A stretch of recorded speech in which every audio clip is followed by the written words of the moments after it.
بسم اللہ الرحمن الرحیم۔ السلام علیکم دوستوں، بہنوں، بھائیوں اور بزرگوں، ہم آج کی اس تعلیمی اور معلوماتی ویڈیو میں بتا رہے ہیں کہ حضرت ابو بکر صدیق رضی اللہ تعالیٰ عنہ کو اسلام کا نجات دہندہ کیوں کہا جاتا ہے۔ ابتدائی اسلامی تاریخ میں ان کی غیر متزلزل لگن، کلیدی شراکت اور اہم کردار کے بارے میں جاننا چاہتے ہیں۔ بحران کے وقت ان کی قیادت، پیغمبر اسلام صلی اللہ علیہ وسلم کے ساتھ ان کی قریبی صحبت اور اسلام کے تحفظ اور تبلیغ پر ان کے گہرے اثرات کو سمجھتے ہیں۔ یہ ویڈیو قابل قدر بصیرت اور تاریخی سیاق و سباق فراہم کرتی ہے، جس سے اسلام کے ایک اہم ترین شخصیت کے بارے میں آپ کے علم میں اضافہ ہوتا ہے۔ اس روشن خیال سفر سے محروم نہ رہیں اور ہمارے ساتھ رہیں، مکمل ویڈیو دیکھیں اور اپنے دوستوں کے ساتھ بھی شیئر کریں تاکہ وہ بھی مستفید ہو سکیں۔ تو دوستو، حضرت ابو بکر رضی اللہ تعالیٰ نے اسلامی تاریخ کی انتہائی نازک وقت میں خلافت کا عہدہ سنبھالا۔ آپ صلی اللہ علیہ وسلم کی وفات کے بعد آپ نے اسلام کو نئی زندگی بخشی۔ اسلام اپنے ابتدائی مرحلے میں تھا۔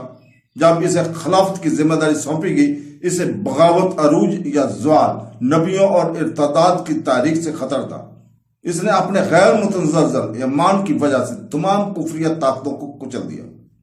کوئی بھی مشکل اسے سنتے رسول صلی اللہ علیہ وسلم سے غافل نہیں کر سکتی۔ انہوں نے مسلمانوں میں اتحاد پیدا کیا اور تمام بغاوتوں کو کچل دیا۔ اسلام کے لیے ان کے عظیم خدمات کے پیش نظر حضرت ابو بکر رضی اللہ تعالیٰ کو بجا طور پر اسلام کا نجات دہندہ کہا جا سکتا ہے۔ حضرت ابو بکر صدیق رضی اللہ تعالیٰ عنہ عظیم رہنما تھے۔ حضرت ابو بکر کا زمانہ تھا کہ اسلام کی تعلیمات عرب کی سرحدوں سے نکل گئی۔ عراق کا ایک بڑا حصہ اس کے زیر تسلط آ گیا اور مسلمان فوجوں نے شام کی کئی اہم شہروں پر قبضہ کر لیا۔ اس طرح اسلام، جو کہ تمام بنی نوع انسان کا مذہب ہے، آپ کی خلافت کے دور میں ایک عالمی مذہب کے طور پر کھلنا شروع ہوا۔ تو دوستو، آپ صلی اللہ علیہ وسلم کے بعد اسلام کی سب سے متعارف شخصیت ہے۔ وہ نرم مزاج اور لیکن ضرورت پڑنے پر سخت تھے۔ وہ اسلام کے حقیقی مجسم تھے، محنتی، دانا، حکمت سے بھرپور اور عظیم مدبر ہونے کی وجہ سے اسلامی تاریخ میں ان کا منفرد مقام ہے۔ آپ صلی اللہ علیہ وسلم کی سب سے زیادہ متقی صحابی تھے۔ انہوں نے کبھی بھی کسی بھی حال میں فحش اور غیر مہذب الفاظ نہیں کہے۔ سب سے بڑھ کر وہ اللہ سے ڈرتے تھے، وہ بڑی عبادت کرتے تھے۔ کہا جاتا ہے کہ حضرت ابو بکر رضی اللہ تعالیٰ عنہ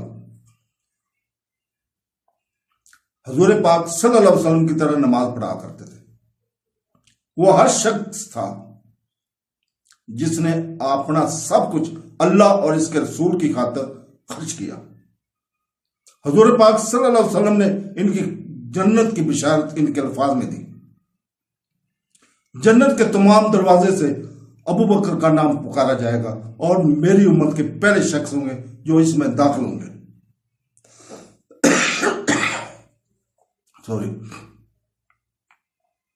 تو دوستو، 15 دن کی بیماری کے بعد حضور پاک حضرت ابو بکر صدیق کا انتقال 63 سال کی عمر میں 22 جمادی الثانی 13 ہجری کو ہوا۔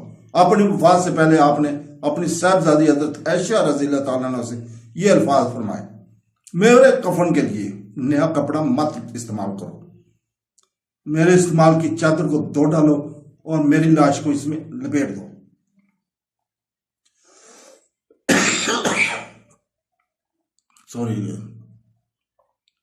ان کی خواہش پر عمل ہوا۔